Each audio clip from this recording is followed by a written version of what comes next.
Hi, Sean here, one half of Sean and Kiara. We are the co-creators of Lucy in the Sky, a graphic novel for middle grade readers published by First Second. Our second graphic novel, Rhiannon, will be out in October of 2025. If you like the things we do, please consider supporting us by becoming a paying member of our Patreon site for $4 a month. And if you enjoy videos like this, hit the like and subscribe buttons, as it'll help us build this channel. Thank you, and enjoy the video. Hello and welcome back to another episode of my reading series, and this time it's not just me, it's Sean and Kiara and children as well. So the whole family is here, and we're going to take a look at one of our books that we have all enjoyed as a family, and this book is The Skull. So we're doing, so far I've just done comics, and we're broadening the scope of what we're reading and looking at. This is a children's book by Jon Klassen, and it's been a favorite in our family since we've gotten it, and especially by our youngest Anna, who for a while was quoting from it repeatedly. And maybe she will do a performance when we get to a certain part of the book.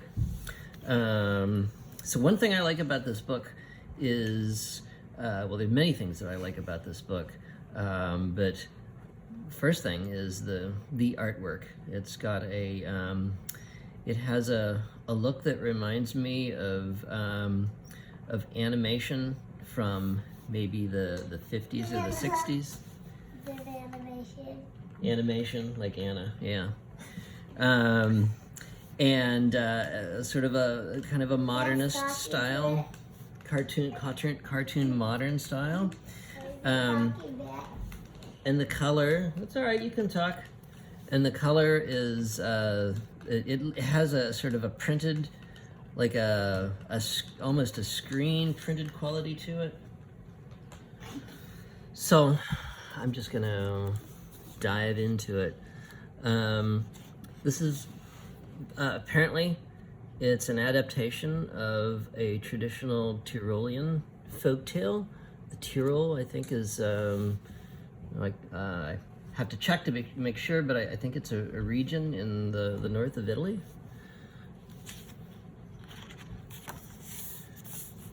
One night, in the middle of the night, while everyone else was asleep, Ottila finally ran away.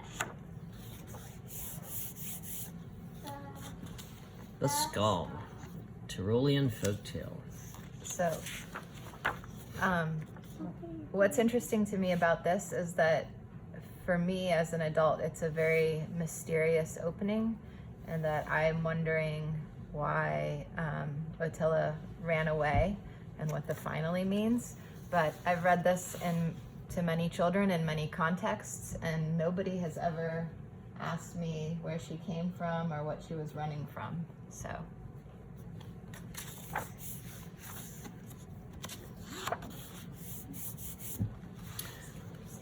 You want to read us? Part 1. The forest, the dark, the house.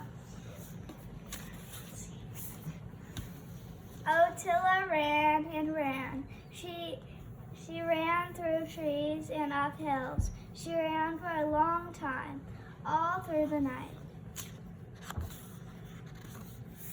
Ottila had grown up in this forest, but after a while, the trees began to look different. They were getting closer together. Ottila kept running. As she ran, Ottila began to hear her name being called. She couldn't tell if it was someone's voice or the wind in her ears. Ottila, Ottila.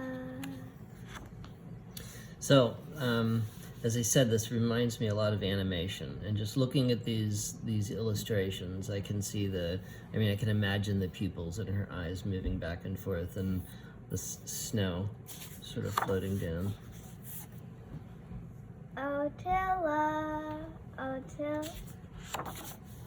Otilla suddenly tripped on a fallen branch and fell hard into the snow. She didn't get up. She couldn't not run anymore. She listened for her name, but now it was quiet. Otilla lay in the snow, in the dark, in the quiet, and she cried. Again, this is a potentially very scary moment, but the way that it just happens so matter-of-factly, I think makes it less scary for the children listening and processing the story. When she was done crying, she got up and began moving forward again. All at once the trees stopped. She came out of the woods and into an open yard. In front of her, in the distance, was a very big, very old house. I like the color palette in this book, how it's mostly this grayish blue, and then when we see these streaks of pink in the sky, it is very effective, showing the sunset or the sunrise. Otilla went up to the house. It looked abandoned, but she tried to open the door. It was locked. She knocked loudly to see if anyone was inside, but nobody came to the door. "Hello," she called out. "Hello," someone answered. Otilla looked up to where the voice had come from. In a window above the door, she saw a skull looking at her. Again, because it's super matter-of-fact, if anything, it seems a little bit humorous rather than scary or dark. Part 2, the skull, the rooms, the dance.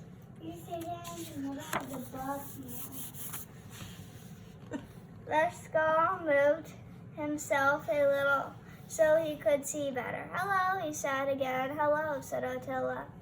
"My name is Otilla. I ran away and I need a place to hide and rest." The skull was quiet for a moment. Then he said, "I will come down and let you in, but only if you promise to carry me once I do. I am just a skull and rolling around is difficult for me." Otilla was quiet for a moment. Then she said, "All right." The skull left the window. Otilla waited outside the door. She waited for a long time. It was very quiet. Then she heard some small scratching on the other side of the door. The latch turned and the door cracked open against the snow. Does anybody wonder how the skeleton turned the latch on the door? Yeah, that's what I was about to say. What do you think? It's a skeleton. It's a skull. The skull pushed the door open wider. "Thank you," said Otilla. "You're welcome," said the skull. Otilla picked him up. She had never picked up a skull before. "Come in," said the skull. "I will show you the house." "All right," said Otilla. They walked into the hall. "It is a nice house," said Otilla. "Yes," said the skull. "I have always liked it here." "Have you lived here for a long time?" said Otilla. "Yes," said the skull. Arthur, how long do you think the skull has lived there?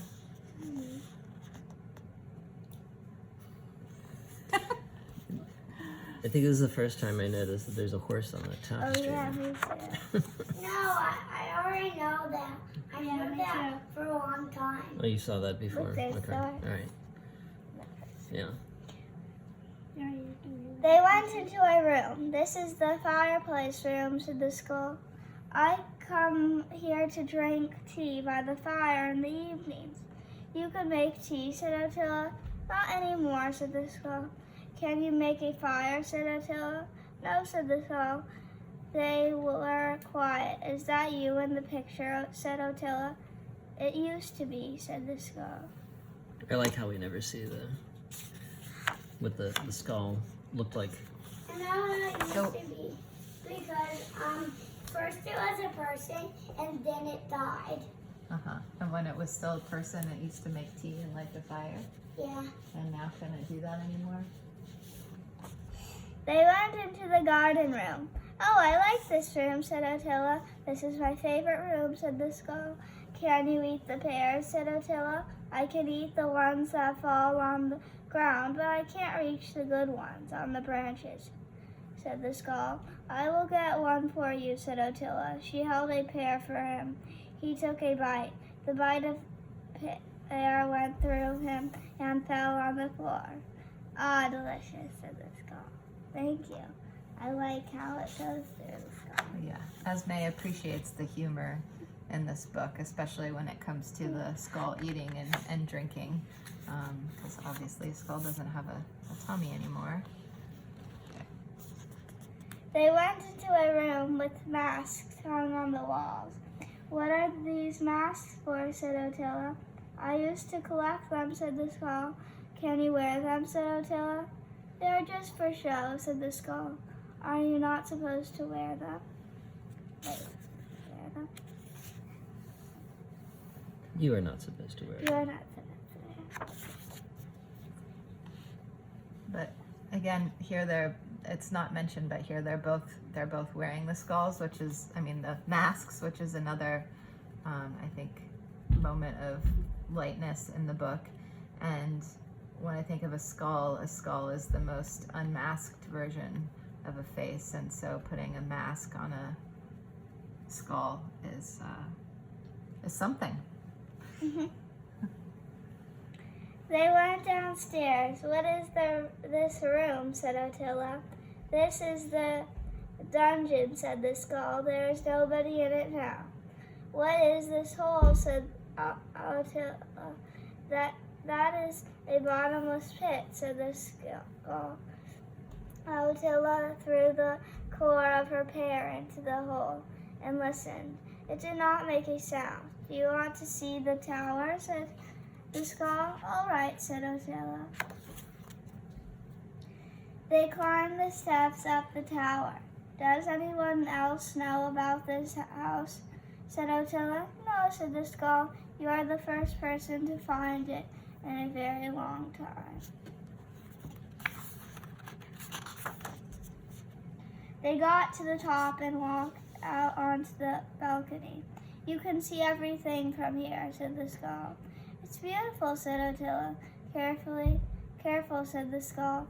The wall is not very high, and it is a long way down if you fall. The skull's on the edge. It's not very high, but actually it is high. You're right, it is very high, huh? Well, the wall isn't. Right. They looked out over the forest. You said you ran away, said the skull. Yes, said Ottila, you don't want them to find you. No, said Ottila, I don't. The skull waited to see if she wanted to say any more, but she didn't. All right, said the skull. Then he said, there is a big room. I haven't shown you. How big, said Ottila. This is the biggest room I have ever seen, said Ottila. This is the ballroom, said the skull. It was for dancing. There were lots of dances here. I went to a dance once, said Ottila, but it was not in a room like this. I did like the dancing, though. I love dancing, said the skull. Ottila put her mask back on. She carried the skull to the middle of the ballroom. She held him to face her. Would you care to dance, sir? Said Ottila. My lady, said the skull. Milady, said the skull. This moment is just so sweet and touching in a otherwise heavier book. They danced and danced and danced until it got dark. Part 3. The secret, the bedroom, the headless skeleton. When it was dark, Otilla made some tea and a fire in the fireplace room. "Would you give me some tea, please?" said the skull. Otilla took a teacup and poured the tea through his mouth and onto the chair. "Ah, nice and warm," said the skull. "Thank you." I like this part too because it goes through it. Mm-hmm. Arthur's noticing the moon in the window. Do you want to say anything about it, Arthur? No? Okay. "You can spend the night here if you want to," said the skull. "I do want to," said Otilla. "There is something I should tell you," said the skull. Otilla put her tea down. "There is a skeleton that comes here to this house," said the skull. "It is a headless skeleton. It walks around the halls looking for me. When it finds me, it chases me. Has it ever caught you?" said Otilla. "No," said the skull quietly, "but I am not as fast as I used to be." As I'm getting out, the skull gets away.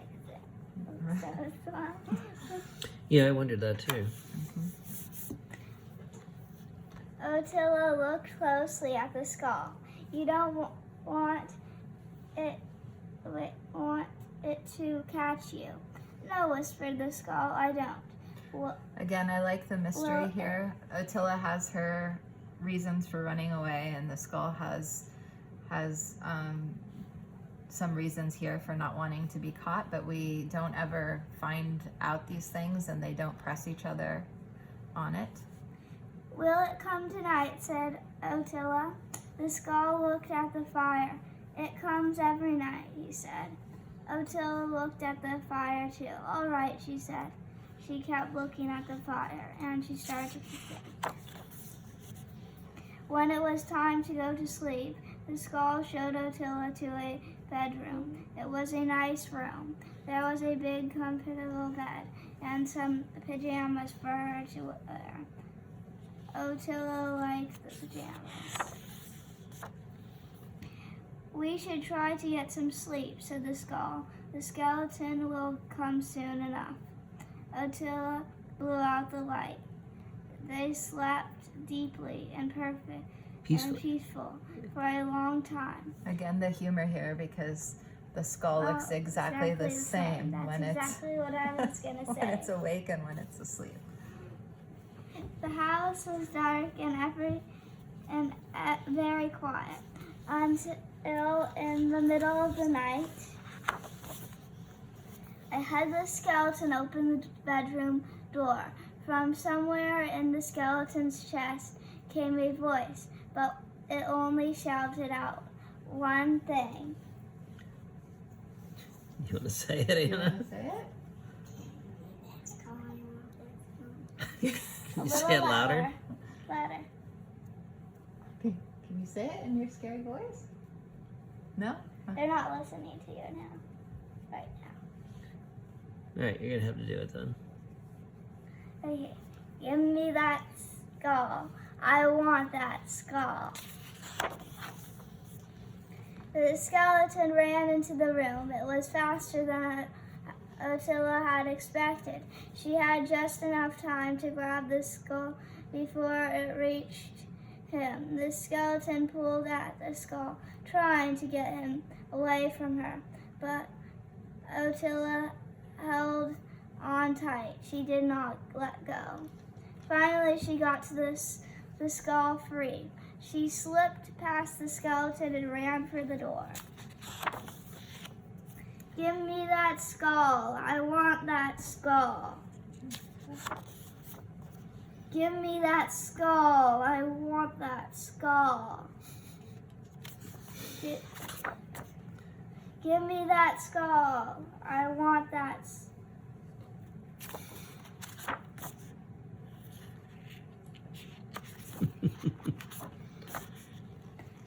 They watched the skeleton fall into the dark until they heard it land, the sound of bones hitting the ground. They listened some more, but they did not hear anything after that. "All right," said Otilla, "time for bed." I like how she says that as if nothing major has just happened. Otilla carried the skull quietly back down to the bedroom. She put him on the pillow and tucked him under the blanket. Then she put on her coat. "Aren't you going to sleep too?" said the skull. "In a little while," said Attila, patting the skull gently. "I'll be back soon." She blew out the light and closed the bedroom door. Part 4. The bones, the fire, the pit. Attila went to the kitchen and found the bucket, a kettle with tea, leaves, a teacup, and a rolling pin. Then she went out into the night and climbed down slowly and carefully to where the skeleton had fallen. When she got to the bottom, she found the skeleton's bones scattered everywhere. She gathered them into the bucket. She found every single one. Attila carried the bucket of bones to a rock. She took a bone out of the bucket and put it on the rock. Then she took out the rolling pin, held it over her head, and smashed the bones. She smashed it over and over into smaller and smaller pieces, until the pieces were as small as they could get. Then she took out another bone and she did it again. She did it to all of them. Then Attila made a fire. She made it huge and hot. She melted some snow in the kettle with the tea leaves and made tea over the fire. Then she took the bone pieces and threw them into the flames. She poured her tea into the teacup and drank it as she watched the pieces burn to ash. I like how Attila really knows how to take care of business here. How old do you think she is? 10. When the fire was over, she gathered the ashes into the bucket and carried it back up the hill. Back to the house. She went down to the dungeon and dropped the whole bucket into the bottomless pit. She watched it fall into the dark and listened. It did not make a sound. Then she climbed back upstairs and went to bed. And then it's cool how she already knows all around the house. Yeah. After only that. Is she afraid walking around the house at night in No. the dark? No. Part 5. Breakfast. In the morning, Attila and the skull had breakfast. Attila made tea and picked some pears from the branches. "I'm sorry last night was so frightening," said the skull.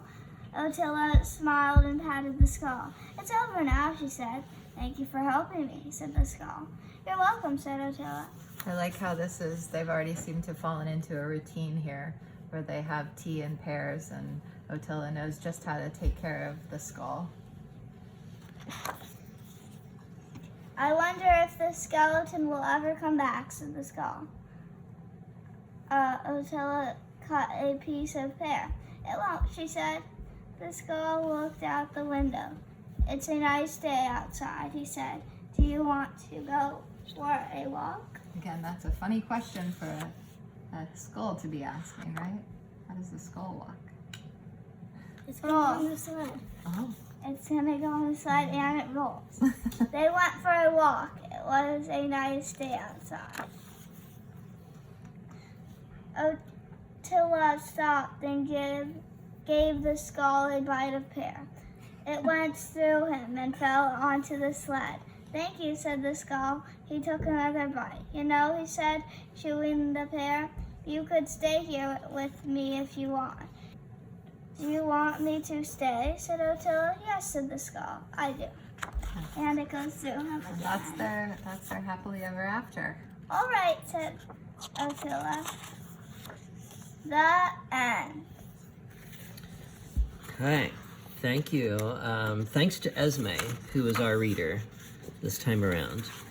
And please join us next time when we're sure to take another look at another book. She might do it. Can you come up here and do it in your scary voice? And do it in your scary voice.